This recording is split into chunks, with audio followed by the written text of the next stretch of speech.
कांग्रेस सांसद सोनिया गांधी विवादीय मंतव्य पर सरगर्म राजनीति।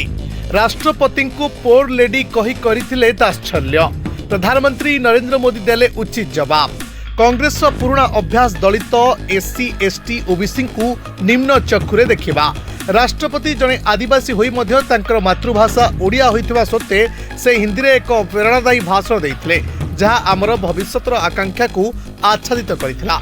मोदी को टार्गेट रे गांधी परिवार। तेबे आज संसद रे भाषण देइथिले महामहिम राष्ट्रपति द्रौपदी मुर्मू एवं तांको भाषण को कटाक्ष करथिले कांग्रेस सांसद सोनिया गांधी, जहां नहीं आरंभ हो जाइछि राजनीतिक बयानबाजी।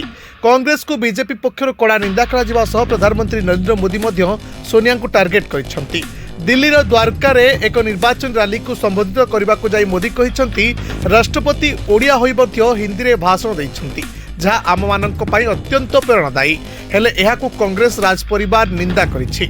एपरिक मोदी कहिसेंती आज कांग्रेस राज परिवार भारतर मान्यवर राष्ट्रपति को घोर अपमानित करिछि। एथिपई से यथाशीघ्र राष्ट्रपति निकट रे एवं आम गरीब भाई भौणी एससी एसटी एवं ओबीसी संप्रदाय लोकों निकट रे क्षमा मागिबा उचित। ब्यूरो रिपोर्ट, विश्व खबर।